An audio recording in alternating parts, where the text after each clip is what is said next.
What's up, y'all? This is Malcolm for the Secret Spot on 88.9 WERS. And I got two of the coolest gentlemen here with me right now. We got Ice Cube and Will Packer of the upcoming film Ride Along. What's going on, fellas? What's happening with you? Thanks for having us, baby. How y'all doing? Good. Happy to be here. And rainy in Boston, though. Can you turn that down a little bit? Nah, it don't work like that. Nah, not in this season. So let me start with you, Ice, man. Like, you started off, had a crazy rap career. Was acting, you've been in dozens of movies. Is acting something that you always wanted to get to when you started, making music and entertaining? No, I never even thought about it. I thought that you had to go to school and be a trained actor to do something like that. You know what I mean? I never knew how Hollywood worked because I never really paid attention. Yeah. Even though we grew up, probably, 15, 20 miles from Hollywood. But, when I met John Singleton and he pursued me, he sweated me for 2 years to be in Boys in the Hood. Wow. And first I didn't think he was going to be able to make a movie because I was like, you're not Spike Lee, homie. And then, he was just persistent. And he told me, yo, you could do it. I know you can do it. And when I did it and, I made him show me dailies. And he was like, man, Spike Lee don't show dailies. I ain't gonna show dailies. I said, man, you better let me see them dailies, man. I ain't coming back to the set. I need to see if this look like a movie. You know what I mean? And then I got bit by the bug, and I saw the creating on that level. It's nothing bigger. It's no bigger canvas for artists than a motion picture canvas. Yeah. What are some of the parallels between the music, making music and, making films, like in terms of creativity and things like that? To me, it's two different animals. Okay. Making music, I can go in with me and my engineer, my producer, and we could do a record. We could do a whole album, and don't need nobody but us. Mm-hmm. But with a movie, you can't do that. Yeah. You need most of the time over 100 people on the professional level, at all levels, from accountant to, the editor, to marketing. You need a lot of people, and you got to work as a team, and you have to be a team player, and you got to kind of get in where you fit in and pick up the slack where you see slack hanging. True. And, so it's a whole different thing. But, I love them both equally. Okay. So, Will, man, you produce a bunch of films, man. What attracts you to a project initially? The material. Yep. The material, because that's where it starts, long before we're out, doing a promotional tour like this, before the premieres and the trailers and the commercials and all that, it all starts with an idea. Mm-hmm. And if that's not strong and the subsequent material that idea is based on isn't strong, then, the movie's not going to work. Sometimes even when you have great material and a great idea, the movie doesn't work. Yeah. So you gotta start with good material. So for me as a producer, I'd be irresponsible if I wasn't out trying to find the best material that can play on a critical level as well as on a commercial level. Mm-hmm. And what's the importance to you? Why do you feel like it's so important to continue to make urban films? Well, you know what, that term urban is put out there a lot, and. Yep.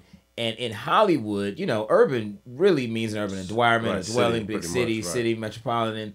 But, of course, in Hollywood, it's kind of like a code for black, And I have been really fortunate to make some films that I'm proud of, that have done really, really well, that have had, black faces in front of the camera, and have done really well and resonated with black audiences. Mm-hmm.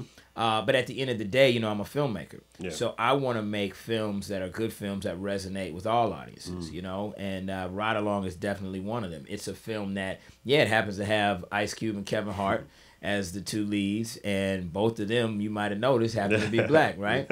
But at the end of the day, the themes are universal. Right. It's about a guy who's, in love with the girl, and he's got to get the blessing of the big brother, and whether it's the brother or the parents, a lot of us have to deal with that. That's universal. I don't care if you black, white, Asian, you know, whatever, you can relate to that. Yeah. So that's what I want to do. I want to make films that have universal, relatable themes that a wide variety of audiences can enjoy. Yeah. So why was Kevin Hart and Ice Cube the perfect people for this Man, movie? they are perfect. Let me tell you. You know, I had worked with Kev. I knew Kev. I hadn't had a chance to work with Cube yet. Obviously knew his work really, really well. And this was a project that actually Cube had in his stable. And when they sent me the script and I read it, I had recently finished Think Like a Man with Kevin Hart. And the director of that movie, Tim Story, was also the guy who directed Barbershop. That was his first feature, obviously, with Cube. So there was a lot of synergy there.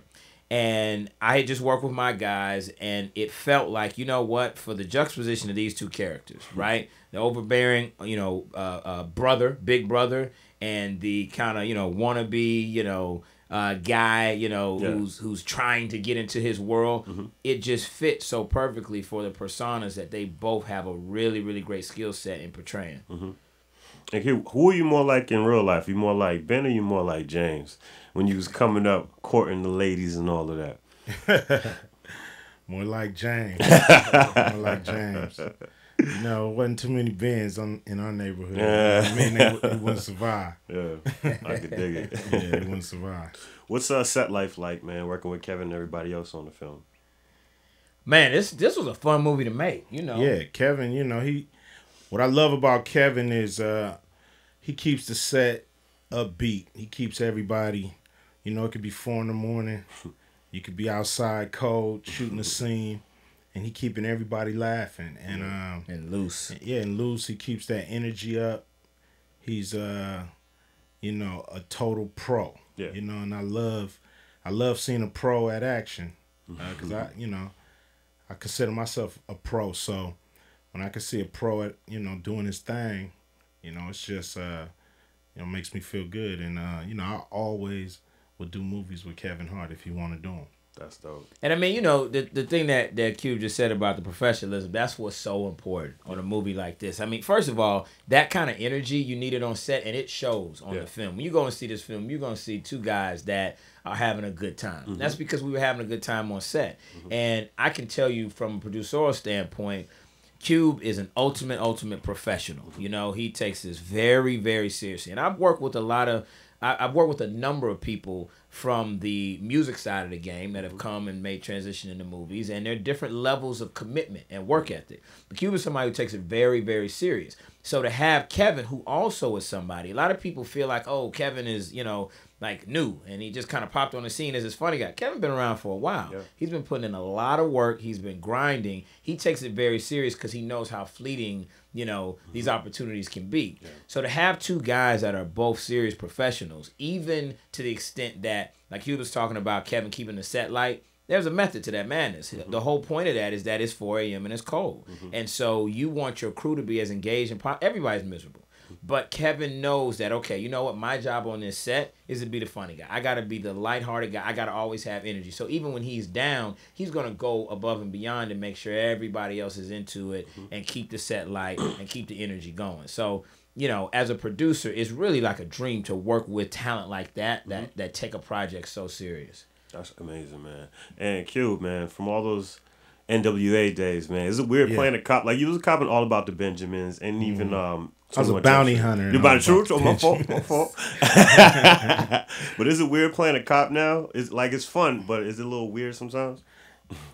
You know, it's cool. It's a job. It's you know what's required. Yeah. As a kid, I played cops and robbers. You know what I mean? It wasn't. You know, that's just natural for youngsters to come up doing that, and I get paid way more than a real cop, so and it's not as dangerous. So you know, it's really about acting and delivering, and not worried about, you know, a record in the past when I was 18 years old. You know what I mean? But worried about, you know, who I am now as a man, as an actor, been in the game over 20 years as an actor. Yeah. You know, so you know, people gotta kind of let it go. You know, people think sometime when you do a movie, that's who you are. I did Are We There Yet? People think I'm Bill Cosby. No.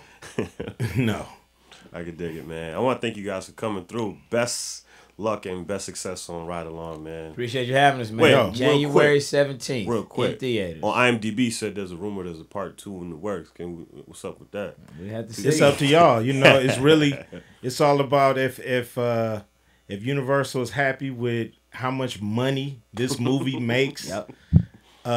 We'll do a part 2. And so it's important, if you really love a movie, go see it in the theaters. Because if not, that kind of movie will not get made again, or it will take a long time for movies to come around that you dig if you don't go check them out in the theater.